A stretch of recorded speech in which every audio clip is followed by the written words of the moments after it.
Sa vocation, c'était de soigner les autres. Elle a failli en mourir. Le 16 décembre, donc je fais ma journée comme d'habitude et je sais pas pourquoi, mais je sais que je vais mourir ce jour-là. Je sais que c'est ma dernière journée, donc j'ai pris une seringue avec de l'insuline que j'ai mis dans ma poche. Et ensuite, j'ai l'impression d'avoir été un robot. Je suis descendue au vestiaire, j'ai pris ma douche. Je me suis injecté l'insuline et j'ai attendu. Pamela Ramez commence à se sentir mal. Elle sait qu'elle peut faire un arrêt cardiaque en quelques minutes. L'insuline injectée à haute dose est mortelle. Et là, j'ai pensé à ma fille. J'ai pensé à ma fille parce que je me suis dit qu'elle méritait pas de plus avoir de maman. Et donc, je suis remontée aux urgences et j'ai vu mes anciens collègues et je leur ai avoué ce que j'avais fait. Et là, ils m'ont tout de suite pris en charge et ils m'ont sauvé la vie.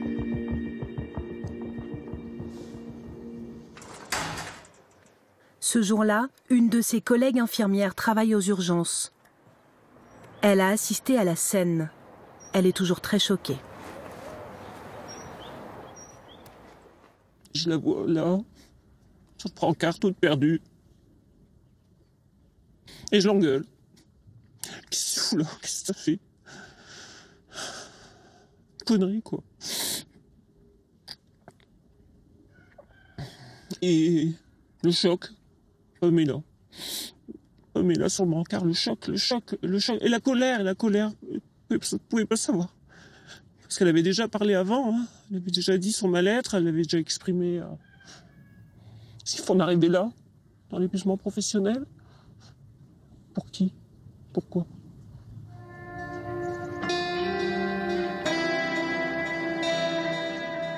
Quand elle est arrivée aux urgences, il y a 7 ans, Pamela Ramez s'occupait d'une vingtaine de patients par jour. C'est beaucoup moins qu'aujourd'hui. Moi, j'ai toujours voulu travailler aux urgences. C'était mon objectif. J'adorais en fait mon lien avec les patients parce qu'ils arrivaient un peu en état de crise, soit pour des douleurs ou psychiquement pas bien. Et on était là les premiers à intervenir. C'était ma vie, les urgences. Puis ça s'est dégradé au fil du temps. On était de moins en moins de personnel, de plus en plus de patients qui arrivaient et c'est devenu très difficile. L'été dernier, 2 patients arrivent en même temps, en urgence vitale. Pamela se retrouve seule face à un terrible dilemme.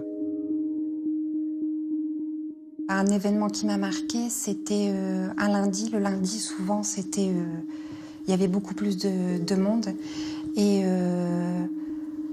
il y avait beaucoup de monde dans les couloirs. Et il y a une patiente qui arrive avec les pompiers, qui vomissait, qui avait une suspicion d'occlusion intestinale. Donc je savais que je devais lui mettre une sonde gastrique d'urgence.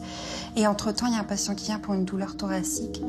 Et je vois son teint grisâtre et je me dis, faut que je fasse un choix parce que j'étais toute seule, on était en coupure du midi. Et je suis partie faire l'électrocardiogramme au patient et qui faisait un infarctus du myocarde. Et dès que je lui ai passé les thérapeutiques, je suis partie mettre la sonde gastrique d'urgence à la patiente. Enfin, c'était des moments comme ça où on avait des rushs. Aujourd'hui, on en arrive à une déshumanisation des soins, en fait. On se dépêche, on parle plus aux patients. On s'occupe d'eux et ensuite on les laisse seuls, finalement. Et moi, je me suis sentie maltraitante. Combien sont-elles dans cette situation? Il y a 6 mois, nous avions enquêté sur le malaise de l'hôpital public. Et depuis, la crise s'est encore aggravée. On compte 9 suicides chez les soignants depuis le mois de janvier. 3 par mois. Les patients, quant à eux, s'entassent sur des brancards dans les couloirs, faute de lits disponibles. Sans prise en charge immédiate, en urgence vitale, ils auraient 30% de risque de plus de mourir. L'hôpital est-il en état d'urgence? Regardez cette carte. Nous avons relevé tous les mouvements de grève dans les hôpitaux depuis 15 mois. Au total, plus de 150 services ont cessé le travail, toutes spécialités confondues, dans toutes les régions de France. Pourquoi des milliers de blouses blanches descendent-elles dans la rue pour crier leur colère ?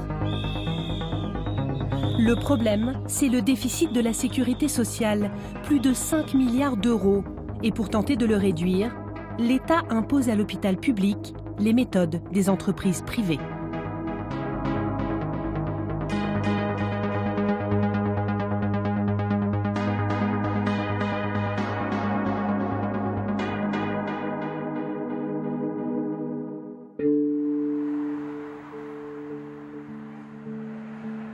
Denain, où se trouve l'hôpital de Pamela Ramez, est une des villes du Nord les plus pauvres de France. Ici, il n'y a qu'un médecin généraliste pour 600 habitants, c'est moins que la moyenne nationale. Chaque année, il y a près de 800 patients de plus aux urgences, mais le personnel, lui, n'augmente pas. Il gère en moyenne 80 patients par jour, c'est beaucoup pour un petit hôpital de proximité. Des patients toujours plus nombreux, mais de plus en plus d'absentéisme et des collègues à remplacer au pied levé. Pamela Ramez a du mal à dire non.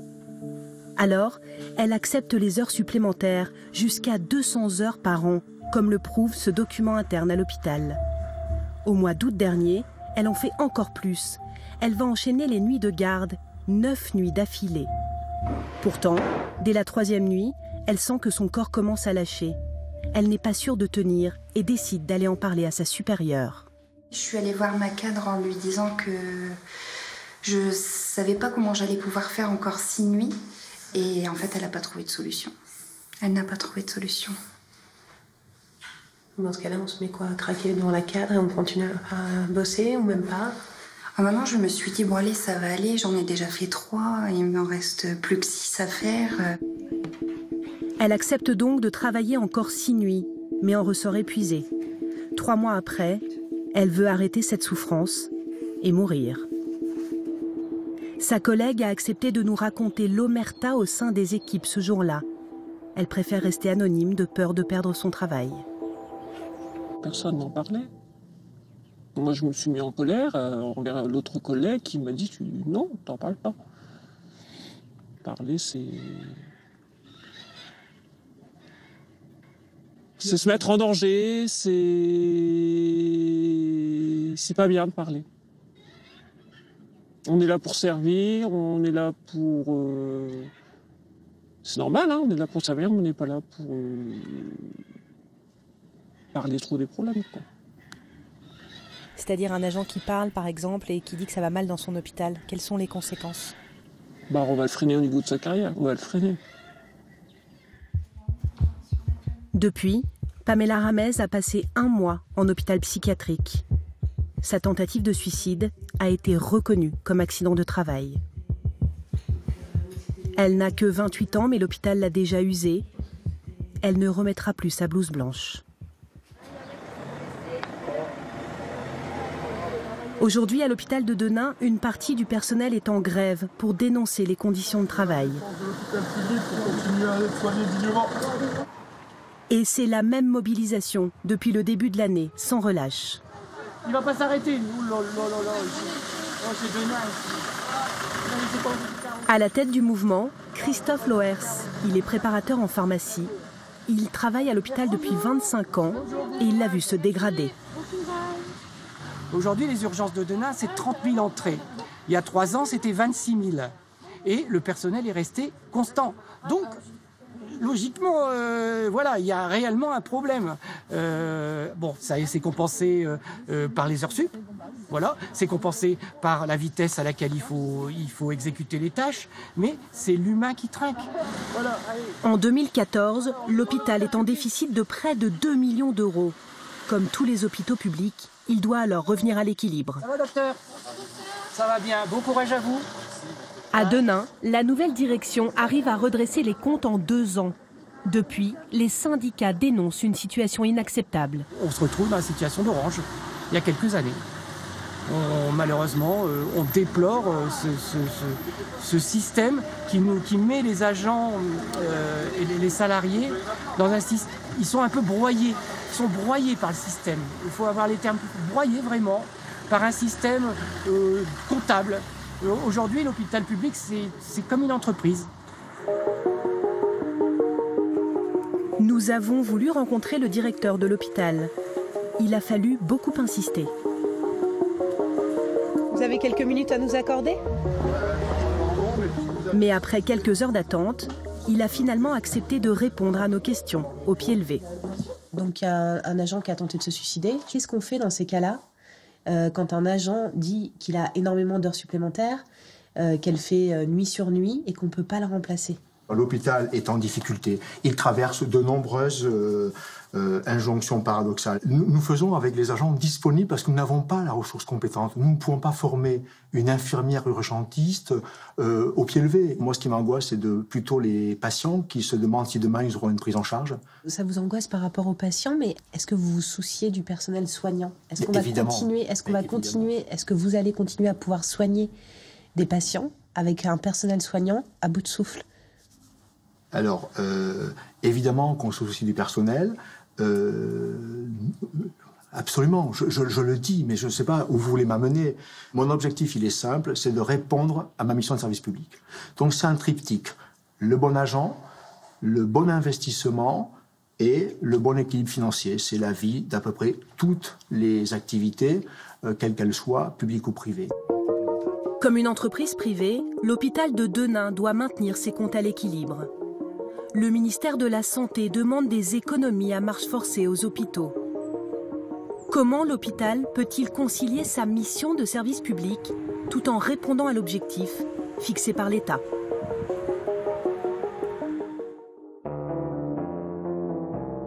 Notre enquête débute à Toulouse, un hôpital d'excellence. Avec près de 3000 lits, des services de pointe dans tous les secteurs, c'est un des plus grands hôpitaux de France.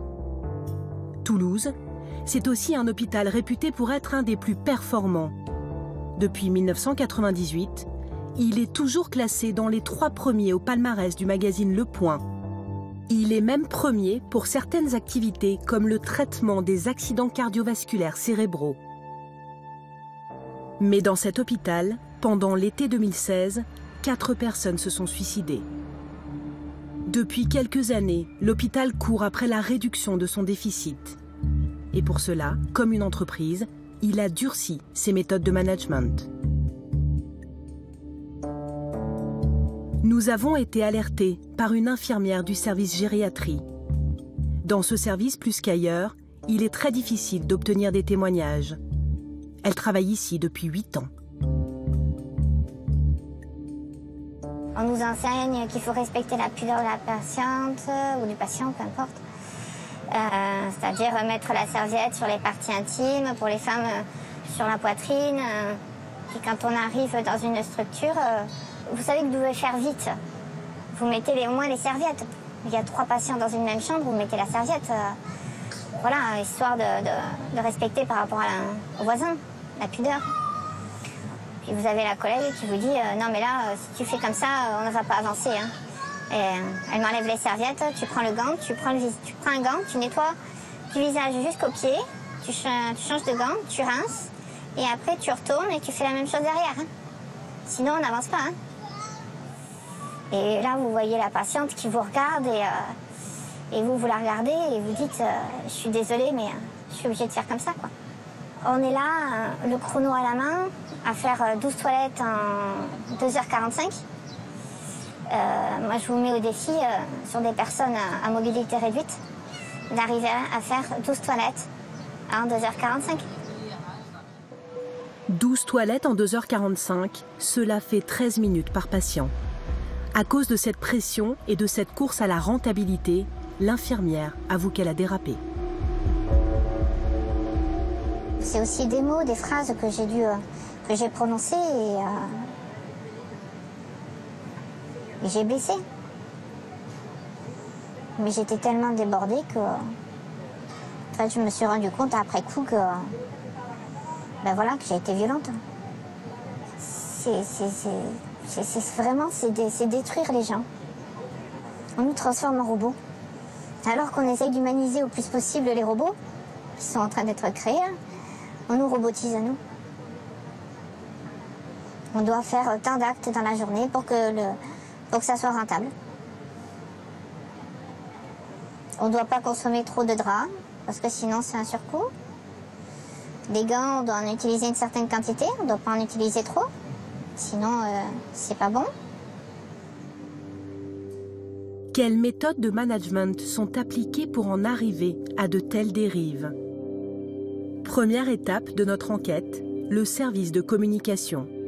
Nous demandons à filmer dans l'hôpital, à plusieurs reprises, sans succès. Après avoir fait le tour un peu des services concernés qu'on avait évoqués ensemble, donc je vous informe que nous avons décidé de ne pas donner suite à votre proposition. Merci.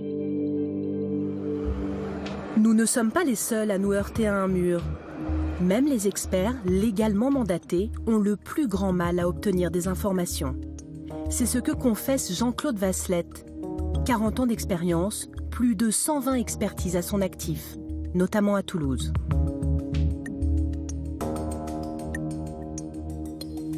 C'est je donne pas les documents, ou je les donne avec retard, ou je donne des documents plus ou moins tronqués, ou des choses comme ça. Bon, je mets la pression sur les cadres pour qu'elles mettent elles-mêmes la pression sur les soignants pour que les soignants ne nous parlent pas. Voilà. Ce qui leur fait peur, c'est qu'on ouvre la boîte de Pandore. La boîte de Pandore, ce sont les méthodes de management.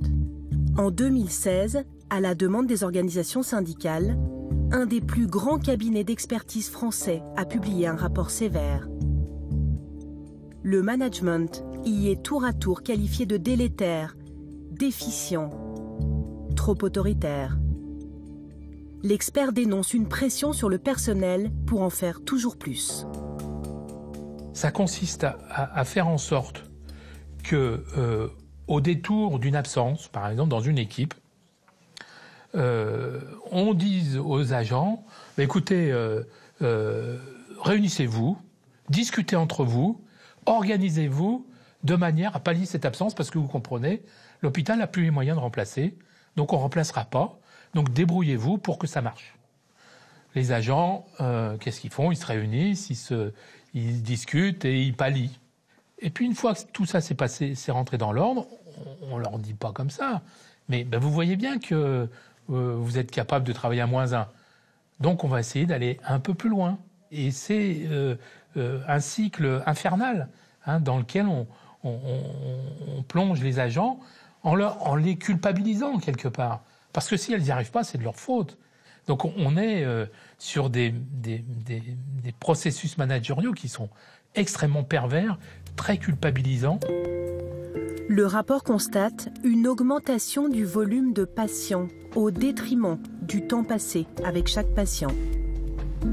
Il pointe du doigt une industrialisation des organisations du travail. À l'hôpital de Toulouse, les soignants seraient devenus des ouvriers de la santé. On est sur des méthodes de management qui proviennent de l'industrie, qui proviennent Toyota ou d'autres, qui sont adaptées, qu'on essaye d'adapter à l'hôpital, mais dans un seul objectif, qu'on obtienne des gains de productivité de plus en plus élevés, quoi. Derrière cette industrialisation, des méthodes inspirées de l'industrie automobile. En réalité, elles remontent aux usines Ford au début des années 30. L'objectif, c'était de morceler les tâches de chaque ouvrier sur la chaîne de production pour être plus productif et créer ainsi plus de voitures en moins de temps. Toyota s'en est inspiré dans les années 70 et a mis en place une nouvelle organisation du travail. La recette est donc japonaise. Elle s'appelle le Lean Management. Sous couvert d'un système très organisé et découpé en plusieurs règles, le Muda, le Muri et le Mura, il s'agit en fait d'éliminer ce que la méthode appelle le gaspillage. À l'hôpital, on enlève toutes les activités qui ne rapportent pas directement de l'argent. Le personnel a l'impression de travailler à la chaîne, comme des robots.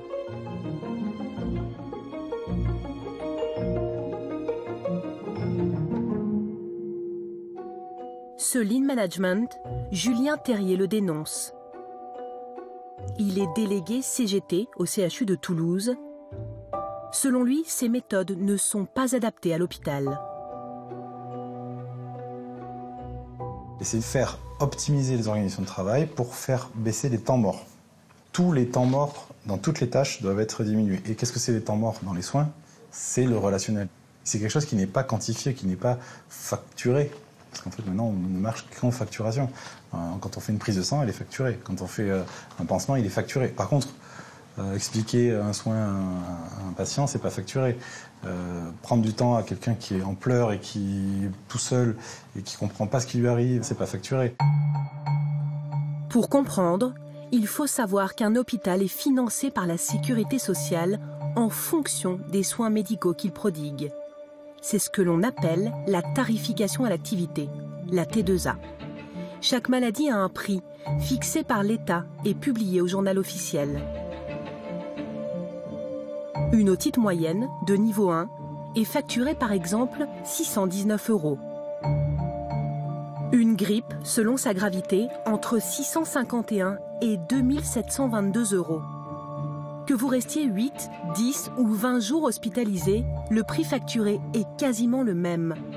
D'où l'intérêt pour l'hôpital d'aller le plus vite possible avec chaque malade. En 2013, l'hôpital de Toulouse organise une conférence sur le lean management. Son titre est explicite « Comment déployer des pratiques industrielles à l'hôpital pour le bien-être de tous ».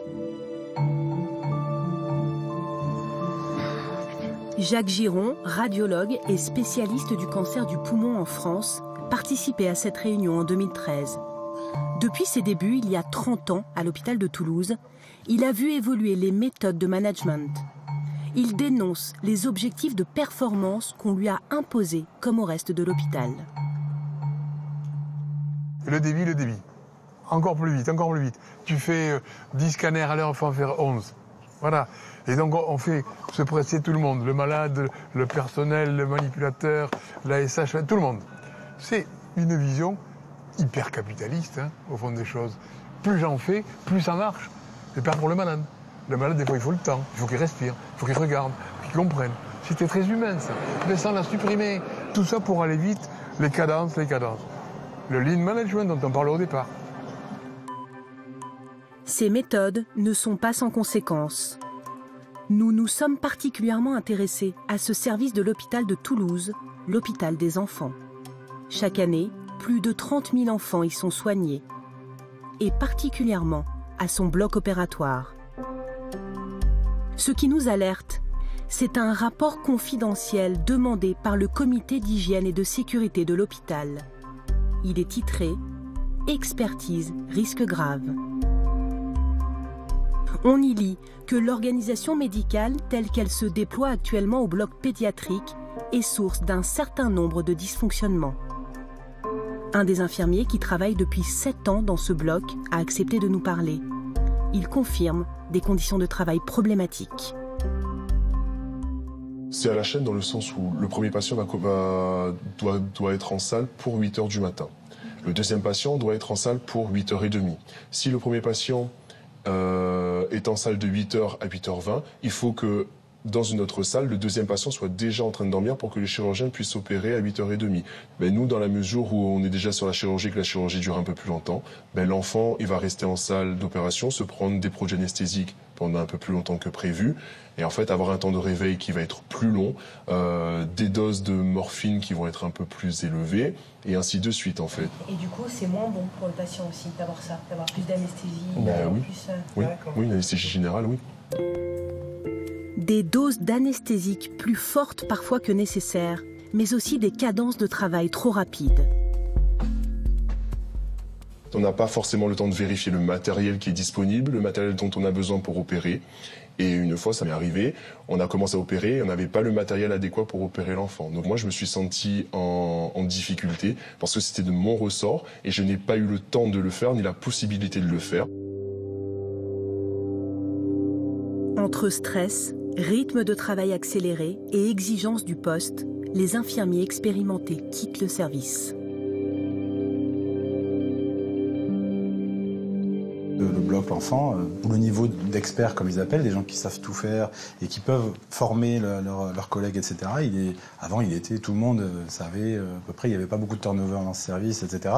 Et là, ils n'ont que 30% du personnel qui sait faire tout, qui sait assurer tout et qui est donc qui est à l'aise et qui n'est pas en situation de stress professionnel quand il prend en charge un type d'opération, etc. Et donc du coup, là, à 30%, là c'est le seuil critique, on dit en moins de 30% s'il y a encore des gens qui partent, là on n'assurera plus la qualité des soins. Les gens psychologiquement et physiquement n'en peuvent plus. Dès qu'il y a des grosses chirurgies, c'est toujours les mêmes qu'on envoie. Et s'il n'y a plus de soignants compétents, ça va être très compliqué de soigner correctement les enfants. Depuis notre tournage, cet infirmier a démissionné du CHU de Toulouse. Nous avons rencontré une autre infirmière du service des enfants. Elle témoigne, elle aussi, anonymement. Avec cette pression économique et ses méthodes de management, elle accuse l'hôpital de prendre beaucoup de risques avec ses petits patients. Aujourd'hui, je rentre chez moi en me demandant si j'ai bien fait tout ce qu'il fallait et si un enfant ne va pas mourir sur ma journée de travail. Ce qui vous fait peur aujourd'hui, c'est qu'il y a un enfant L'erreur. qui meurt. Ouais. L'erreur. Elle est actuellement en congé maladie pour épuisement professionnel. Elle appelle au secours. Et ça ne peut pas continuer en fait, c'est pas possible. Il faut qu'on nous entende et qu'on nous aide maintenant. Parce que c'est pas normal. Ces craintes sont-elles fondées? Nous avons mis la main sur des documents de l'hôpital de Toulouse qui montrent que le risque est bien là. Ce sont des fiches d'incidents, des fiches confidentielles. Dans ces documents internes, le personnel médical alerte sa direction sur des incidents rencontrés sur le terrain. Certains épisodes interpellent directement sur la gestion du personnel de l'hôpital. Dans cette fiche rédigée à l'hôpital des enfants le 28 juin 2016, on lit qu'il y a seulement 2 infirmières pour assurer les soins pour 10 enfants de 7h15 à 11h30, alors que la charge de travail est très importante. Plus loin, il est écrit « La prise en charge des enfants ne se fait pas dans la sécurité ». La direction ne nie pas le problème et le met sur le compte d'un absentéisme qui n'a pu être compensé sur le champ. Dans un service voisin, en maternité, on découvre sur une autre fiche qu'une femme n'a pas été prise en charge à temps des suites de son accouchement. Dans un contexte d'hyperactivité, les équipes étant occupées plus, la pause de rachi-anesthésie n'a pu se faire qu'à 2h45. Cette patiente a eu une hémorragie de 1900 cm3. En d'autres termes, la jeune femme a dû attendre plus de 2 heures avant une intervention sous péridurale et a perdu entre-temps presque 2 litres de sang. C'est la moitié de ce que contient le corps d'une femme.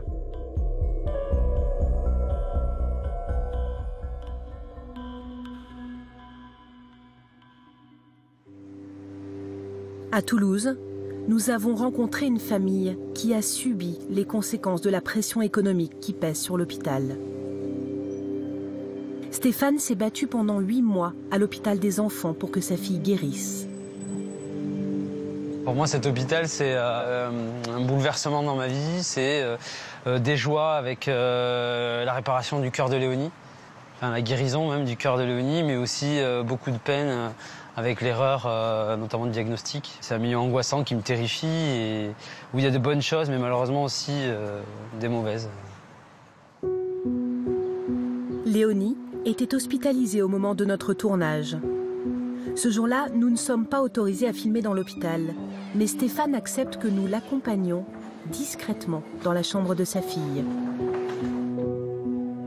Elle est dans l'unité des soins intensifs de l'hôpital des enfants. Léonie a 8 mois, mais elle a une grave malformation au niveau du système digestif. Depuis sa naissance, elle n'a pas connu d'autres univers que l'hôpital, passant de service en service, et toujours avec ses tuyaux qui la nourrissent. Léonie ne pèse que 4 kilos, le poids d'une enfant de quelques jours. Elle doit se battre chaque jour pour vivre et grandir. Voilà, elle est un peu fatiguée, un peu contrariée parce qu'on lui a refait son pansement. Mais sinon, ça va aller. Minette.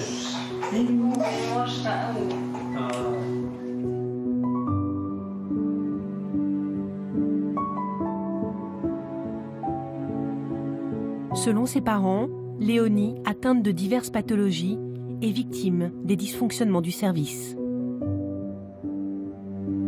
Dans le ventre de sa mère, on suspecte une malformation du duodénum, une partie de l'intestin. À sa naissance, une radio est indispensable. Elle est réalisée un week-end. Si elle montre un problème, il faudra vite opérer. Léonie, elle a eu, pour nous, la malchance de naître un samedi 22 octobre. Et ce samedi, donc, c'est un radiologue de garde qui lit l'examen, qui n'est pas spécialisé en pédiatrie.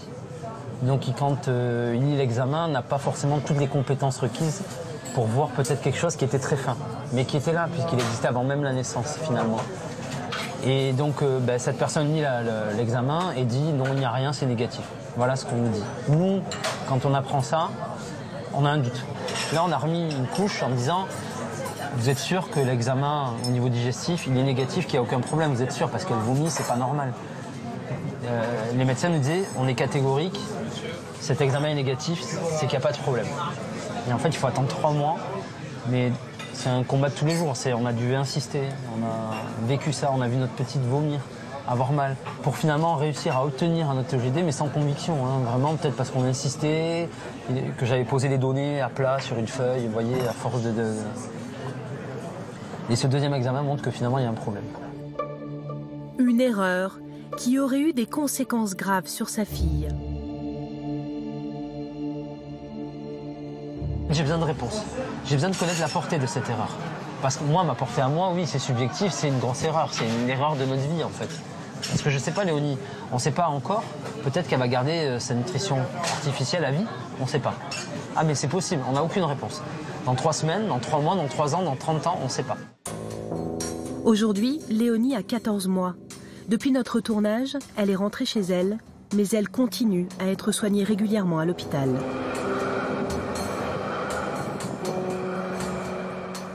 Le résultat de cette politique se lit dans les comptes de l'hôpital.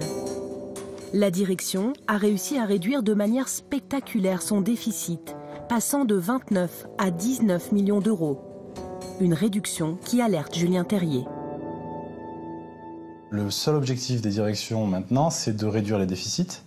Et on ne regarde plus la qualité des soins, on ne regarde plus la souffrance au travail, on ne regarde plus tout ça. On regarde le fait que, ou si oui ou non, ce directeur, cette équipe de direction a réussi à réduire le déficit des hôpitaux. Face à ce que nous découvrons à Toulouse, nous interrogeons le directeur, Raymond Lemoigne, en présence de son directeur de communication.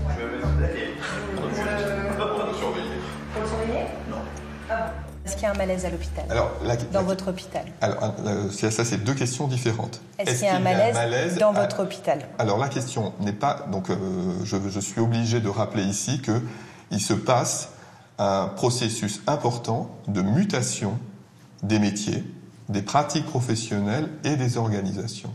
Et donc, il y a un changement de repère, une perte de balises qui conduisent un certain nombre de personnels à s'interroger sur « mais où va-t-on » Il y a ce sentiment-là au CHU de Toulouse qu'il faut que j'accompagne, qui est que c'est un très grand nombre de ces agents ont été sursollicités sur ces dernières années. On a rencontré pas mal de personnes de terrain qui nous ont parlé justement de méthodes de management qui sont proches du lean management. Est-ce que vous pensez que ça a sa place en milieu hospitalier? Alors, je considère que on peut caricaturer le fonctionnement. L'hôpital n'est pas une entreprise, ne sera jamais une entreprise. L'hôpital, c'est à la fois s'interroger sur comment on répond dans des conditions compliquées, chaque fois différentes, à une demande qui est la prise en charge d'un patient qui est unique et individuel. Autrement dit, la capacité à industrialiser des prises en charge est complètement hors de propos.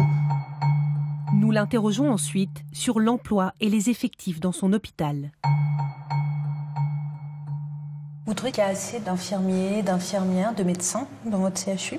Je considère que la question doit être posée parce qu'au CHU de Toulouse, il va se passer quelque chose de particulier. C'est un centre hospitalier universitaire qui évolue dans une ville dont la démographie croît, dont les besoins de santé croissent, et il y aura des créations d'emplois parce que c'est une ville particulière compte tenu de la croissance des besoins de santé auxquels elle doit faire face. Pour répondre très clairement, si je veux dire en termes de création nette, moi j'escompte qu'on va créer entre 30 et 40 emplois. En attendant, selon le bilan social, l'hôpital a supprimé en 2016 56 équivalents temps plein.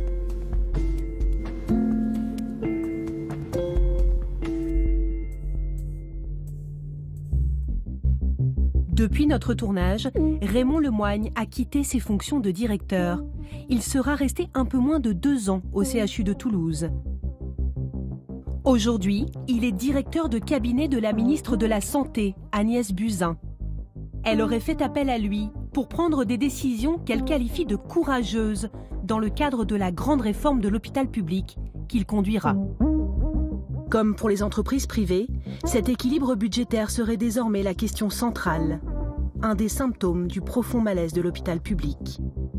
Pour la première fois, un collectif de médecins à Strasbourg souhaite porter plainte contre les pouvoirs publics pour mise en danger de la vie d'autrui et maltraitance des équipes. Les derniers chiffres sur la situation financière de l'hôpital public sont alarmants. En 2017, le déficit devrait atteindre 1,5 milliard d'euros. Un déficit historique.